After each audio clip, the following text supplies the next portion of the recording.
The God of War franchise is one of the most loved and well-known franchises on PlayStation. Its leader man Kratos is also iconic and famous in his own right.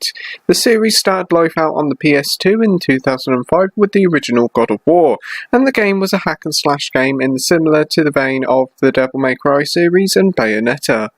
The game's combat was easy to follow and it had more of a coherent story and more focus on puzzles than those games, and needless to say the game was a huge hit and a sequel eventually followed in 2007.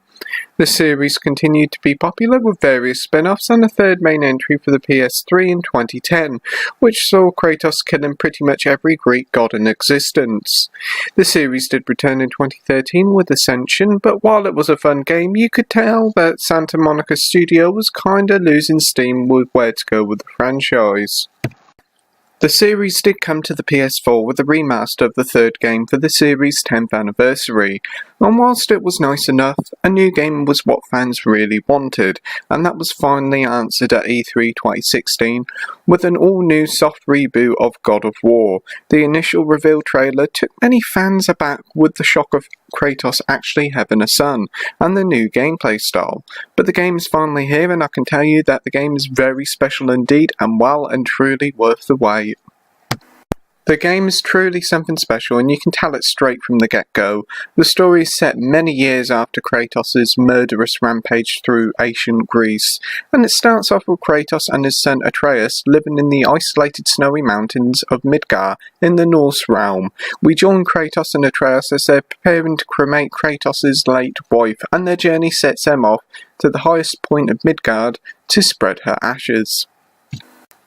This is certainly very much a different point of storytelling compared to the previous games, and it's so much better and heartfelt for it. Kratos was an absolutely nasty character in the previous games with a rather obnoxious personality, and whilst Kratos is still very much a grumpy git here, he is certainly mellowed with age, and the story is very much a coming-of-age tale for both Kratos and Atreus. Kratos is absent about his previous life, and it almost feels like he's ashamed of it, whilst also going through the trials of raising his boy. You can certainly tell that Kratos struggles to connect with Atreus, and it really made me warm to him a lot. Atreus, on the other hand, is coming to terms with how to survive and fight in this dangerous land whilst discovering who he really is.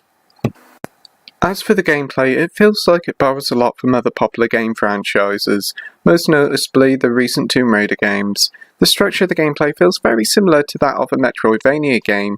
You can explore the beautiful and rather big semi-open world at your pleasure, but as you go through the game there will be parts of the map that will be hard to access due to you not having the right upgrades or simply not being powerful enough to fight the harder enemies. So you have to continue with the story and upgrade Kratos until he's powerful enough to get through the harder areas. It's a great way to tackle replayability, and it's one of the reasons why I adore the recent Tomb Raider games so much. The game also has a fair few side quests and challenges to complete, as well as a horde of collectibles, not to mention the various optional boss battles. Completing the story without going through all the extra content is lengthy at around the 20-hour plus mark, but with all the extra bits and activities included, you're looking at a good 35 to 40 hours, which is very impressive indeed. Also impressive is the game's combat. Gone is the fixed camera angle and over-the-top action style that was in the previous games, and in comes the over-the-shoulder viewpoint and a more tactical approach to combat.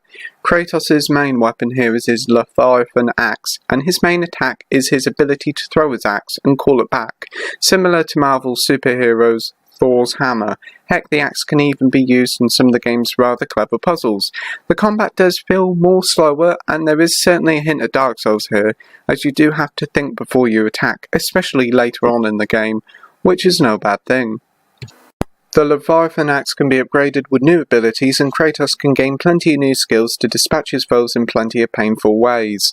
Kratos also has a shield which can be invaluable in combat, which will save you from death many a time.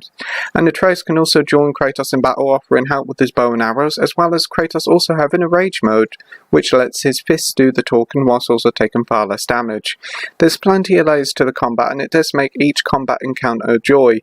Kratos can also fight barehanded, and there's also another weapon, but I won't spoil that one for you, but let me tell you, the combat may seem a little bit basic at first, but it really does evolve into something really tense and fun. The game also has a pretty detailed role-playing leveling up system that sees you unlocking new skills, creating and upgrading armor. There's also runes you can obtain through exploring that can give you new powers and skills if you equip them. It's great to see that there's a fair bit of tinkering you can do to get the optimum stats. If I had to be picky with God of War and moan about something, it would be that it's a little less bloody than previous games, which doesn't really bother me, but some hardened fans of the original games may be a bit disappointed. Also, the bosses, while fun, do have a tendency to repeat the same troll fights over and over again quite a few times, which is a shame, but these are just small niggles in a phenomenal game. Ever since the launch of the PS4, Sony and their band of development teams have been delivering the visual goods with some absolutely gorgeous looking games, each one being an improvement on the other, and God of War continues this trend. Coming a year after the astounding Horizon Zero Dawn, which is still an absolutely stunning looking game, God of War has topped Horizon with ease. The attention to detail here is absolutely amazing, whether it's the detailed and breathtaking environments or the superb and very realistic character models. There is a lot of eye candy on offer. The game running on PS4 Pro looks astounding, even when plugged into a humble 1080p TV. It's still jaw-dropping and arguably the greatest looking game on the PS4. The game runs at a lock 30 FPS and sticks to it for most of the time, only dropping a slight frame when the game gets hectic. What is surprising though, that the game has an unlocked frame rate mode, and while it never really hits and sticks at the elusive 60 FPS, it does stick most of the time in the mid-40s, which is respectable enough. God of War's spectacular soundtrack should also be mentioned, as it's composed by the brilliantly named Bear McCreary, who penned the score for TV series Black Sails and Outlander. His amazing work continues here with a memorable and glorious score that suits this suitably epic game. Conclusion time now, and Santa Monica Studios have well and truly reinvented a beloved franchise, as they've turned God of War into something truly special. The game takes you back with its strong and heartfelt story, and they've done something I thought could never happen. They've actually turned Kratos into a really likeable character. It's a beautiful game with a wonderful art style, and the Metroidvania-like structure and the revamped combat all adds up to make one of the greatest single-player games of this generation, and arguably the best PS4 exclusive around.